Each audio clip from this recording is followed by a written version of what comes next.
Hey everyone, Merry Christmas and I don't know, Happy Boxing Day or something. I don't know. Like I feel like I missed the train when it comes to this tier list stuff because everyone was just making tier list as some kind of Christmas present, and I don't know. Is that like a ritual that you're supposed to do?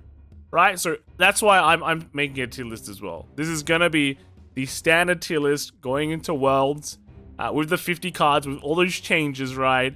And, you know, you might be saying, Kai, how do you know this? There's no results. Well, it's a tier list. It's not supposed to just be based on results. It's supposed to be based on my brain and, like, what I think about the format. So if you want to see what I think about the format, then you can watch this video. Or if you just want to see results, go to VG Paradox and look at some great results there. Right, as you might know, I will be casting for Worlds, and I'll be with Different Fight casting Standard. So this is the format. And, you know, the old school duo is back, at least for this tournament, and also for BRO.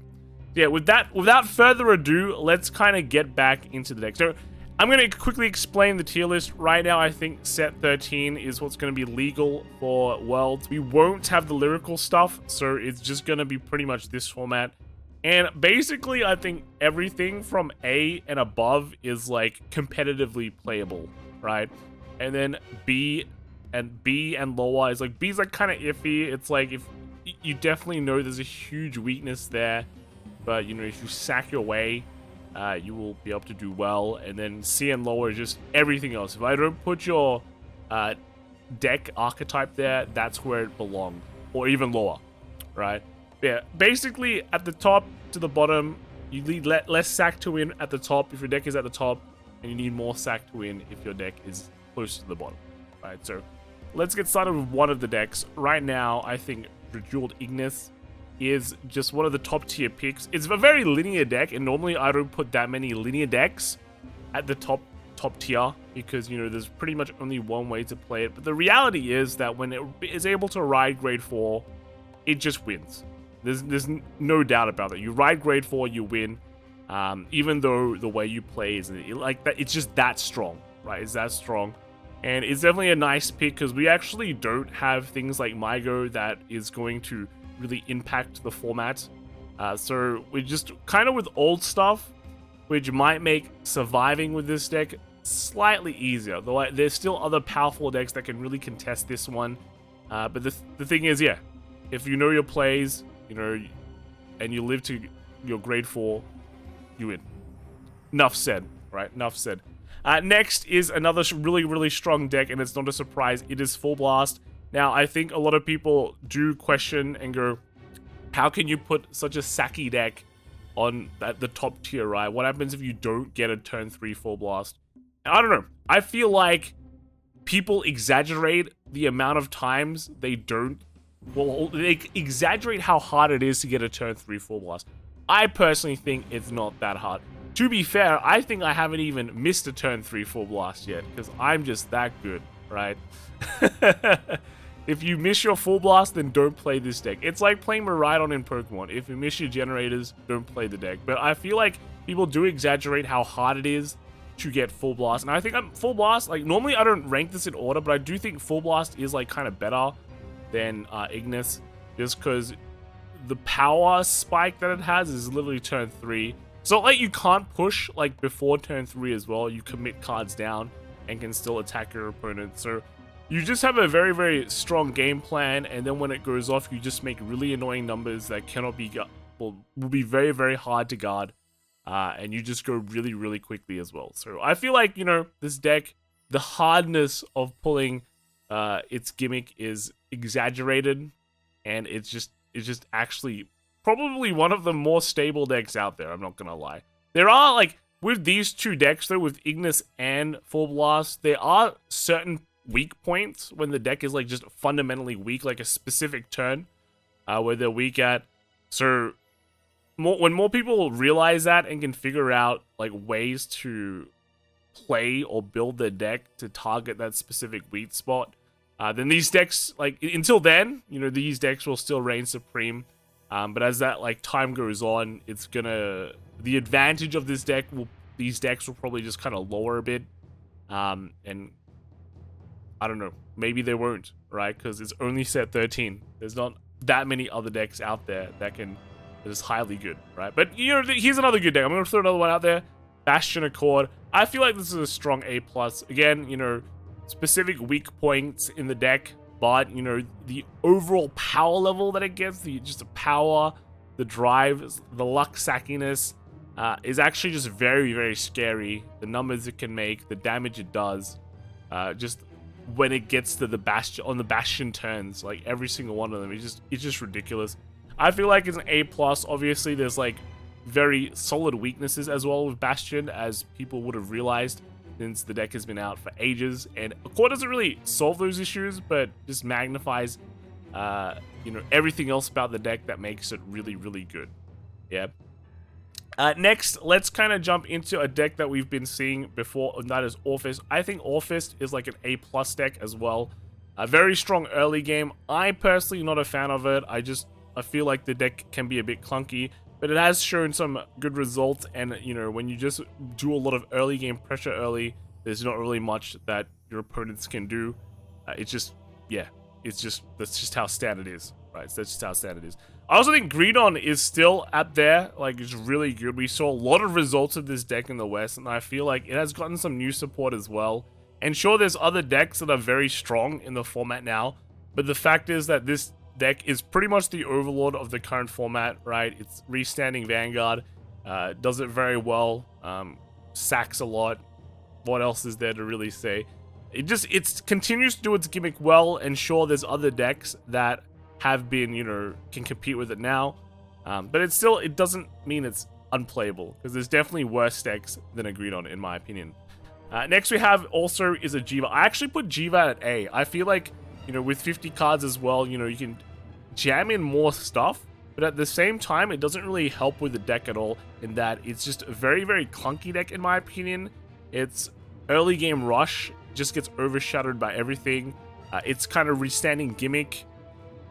Other decks do better, so it's just a deck that gets like overshadowed by other decks that are just like better than it, right? That kind of does its gimmick better. The only gimmick that it has that, you know, no other decks have is that it beats like Dragon Tree, because it can remove all their markers. It also beats, actually, maybe it also beats like Magnolia Elder, right? No, not Elder, Magnolia Masks, because they lose all their markers. But that's like kind of the only unique thing, in my opinion, that's scary about it. So the rest of the deck, I feel like every other deck can do better. It's kind of in that A section. Again, like the PR that they revealed for this is actually just insane. I feel like after that PR, maybe we're looking at this at like one of the best decks in the game. Yeah, we're not there yet, right? We're not there yet. So it is what it is. It is what it is. What else we can put in C? I think Chronojet also can put in well, not C, in A, right? So again, deck is kind of a bit fallen off. It just hasn't got that much support. It was really, really strong before, but there's just a bunch of decks that are better than it, and a lot of decks that can go really, really aggressive early game and kind of just destroy you. So that's kind of where it's at, I think. Same thing with Messiah, except I think Messiah, actually, I rate Messiah just worse, just because its gimmick is not as good, in my opinion. So Messiah can go to B, while Chronojet is A. If you look at most of my tier list, it's always like this. Chronojet always one tier higher than Messiah. For some reason, Alden tier, that can just go straight into the dumpster fire. It's just not a good deck. And then let's kind of talk about the Leonons. So actually, I will put both of the Leonons in the high A+ section. Personally, if you've been checking my Twitter, I actually don't really like the mask build as much. I just like the pure Leonon list, and I do feel they're just pretty much same in terms of power level. One thing is just, you know, you're trading one thing for another. So with Mask, again, when you go second, you're just better than pure Leonon. But the issue is, like, with the Mask build, yeah, you do sacrifice a bit of that consistency, and you run a bunch of weird stuff in your deck. So if your plan doesn't go off, then your plan just totally bricks. Well, your deck just kind of is like just a huge brick, right? Vivace is much more simpler, less clunkier in my opinion. Just, you know, it does one thing, and it does it well. So it kind of feels a bit linear in a way, but Vivace turns are just very, very scary. But I guess in terms of the other two decks, like if we talk about like the 3 decks of standard, right? Like Youthberg, Ignis, and Leonon, these all came out at pretty much the same time, and they're all kind of new main characters. Well, they're kind of all, not really, yeah, I guess they are new main characters. Leonon is probably the weaker of the three, and until it gets its like PR, and then it becomes really good, right? Probably one of the higher ones. Avant-Garde, I feel like probably just like A. Yeah, it's a fun deck. It's cool. I do think a lot of decks restand now and just do a bunch of other things. Avant-Garde itself is just like, it's okay. Not the best, not the worst, but just very run of the line there, right? Zorga, I think, also is now an A+ deck. Sure, you're at a 50, but you have so many ways to filter out your deck. You have a very scary turn 3. And to be fair, like, if I'm going to rate, like, a bunch of Stoicheia decks, Stoicheia deck is the one nation where, basically, when you run any kind of deck, you can always just throw a bunch of junk out in the early game and not be afraid of it, because Stoicheia orders are always insane. Most people, a lot of decks run, like, Stoicheia ride lines, for example, and they just have like a lot of recursion, so people are just not afraid to just commit early and just go very aggressive. Zorga can 100% do that, and it gets the Roaming Prison Dragons with the crits, and it hits better numbers. So right now I feel like Zorga is a bit slept on. I think it's like an A+. Definitely if you're in a world, you have the opportunity to bring it, and it's just, yeah, I think it's just very solid, right? It's very solid. Next we have is Mushiking. I am actually going to put Mushiking all the way up to S. Its early game aggression is actually just insane, right? It's just, you make ridiculous columns that, you know, it's very, very hard to guard against. One lucky crit in the beginning will just kind of maybe put you so far ahead of your opponent as Mushiking, right? The worst thing is just like when you go second, you don't get to draw with the Mushiking. But you do get a lot of advantage anyway, with just the crest. Every turn you can like Soul Blast 1 and grab a Mushi on order card. So there's just a lot of pressure there, like right off the bat when you're playing Mushiking that other decks don't really have. And it's pretty much just makes it the premier aggressive deck, the aggro deck, out of everything else, right? Everything else just pales in comparison. Yeah, so that's it for Mushiking, the best aggressive deck right now. And next we have is just the kind of old school decks that we're seeing around since probably the beginning of the year / mid of the year. And they really, I guess they really haven't gotten much in terms of support, but there's still kind of okay effectiveness. For example, Minerva. I think Minerva's for like an A tier deck, or maybe, yeah, I think it's around the A tier deck. It's kind of weird putting it with like Jiva, but I think Jiva's like slightly better. But like Minerva was / still good, but not like top tier good, because again, a lot of other decks are like really, really strong now. Next we have Seraph. I think Seraph is the noob check of the format. Do you remember how to play against it? Yes, you win. No, you lose. It has gotten some really nice tools. You can play more aggressive against it. There's like more decks out there that kind of care, I guess. That kind of care, but then there's also a bunch of decks out there that just wreck you, like Bastion Accord. So I think it's like a gatekeeper deck, not just on like what decks are viable, but more on like your brain, right? When you play against it, if you make a mistake against a prison, it's like so punishing. So it's kind of just in the middle of the road for that. I'm going to change the order later, but usually the order doesn't really matter. I think personally, Gandiva has dropped into like the B tier. It's just not a... I mean, it can retire, but again, better decks out there. Everything is faster now.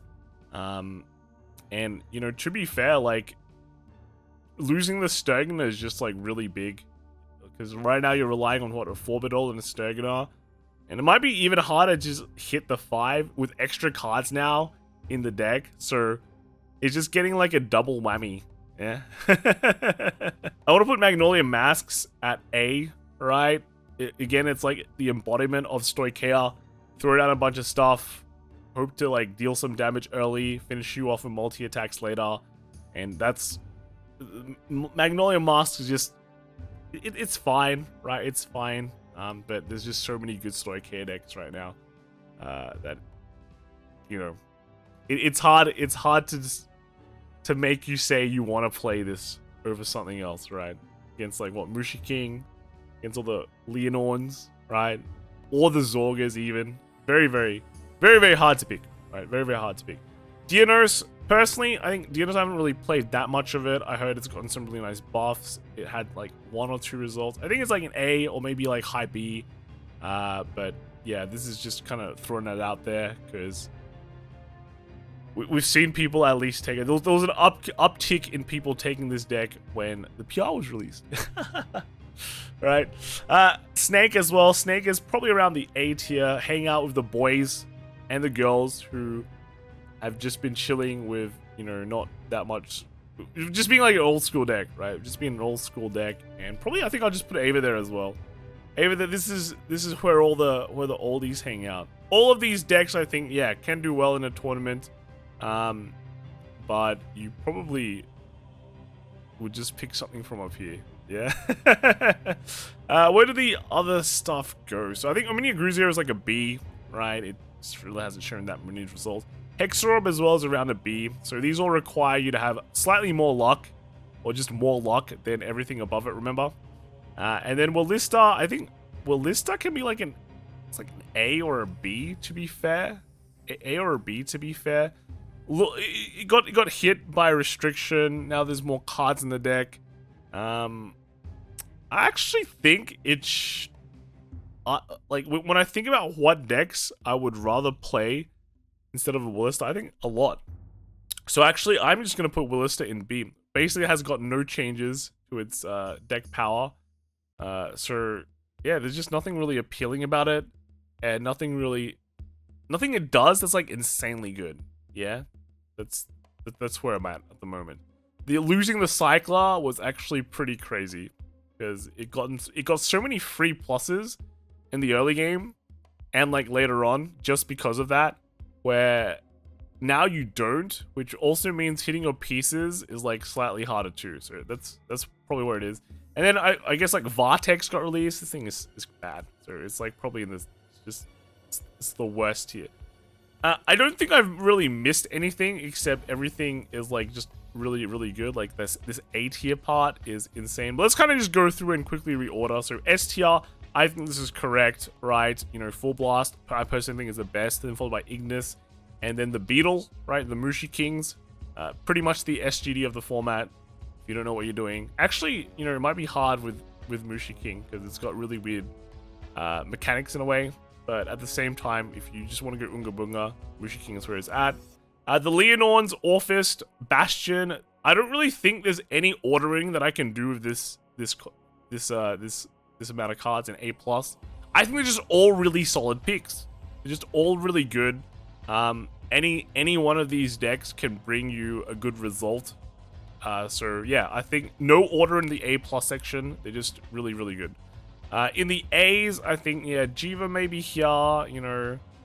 There's definitely, like, decks that I would prefer to play, and decks that I think I think Avant-Garde probably goes down. Like, I think if we cut it around, like, you know, the top... Actually, I personally don't like Minerva that much, simply because it requires you to have a good start, right? And again, you know, so many other decks that does its gimmick now that... Maybe it's fallen off a bit.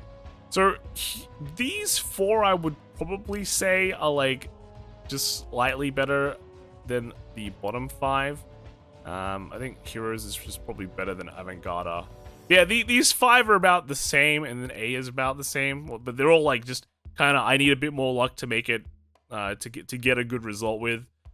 B is just decks that I feel like just dropped off. So you know, here's that old meta here. Actually, I think they're at least better than Messiah. Again, I don't really rate Messiah that high. But to be fair, like, apart from these two, the rest are just kind of in whatever spot they are. Actually, just put Hexorb higher, because I actually like Hexorb more. Hexorb higher, then, yeah. You can see I don't really like Messiah, and then the C and low is everything else. But specifically, if you see an Alden and a Vartex, they're probably lower than a C, to be fair. So that's kind of how I think the current standard format is. Maybe I'm coping on Eve, right? I mean, I'm coping on Ava, not Eve.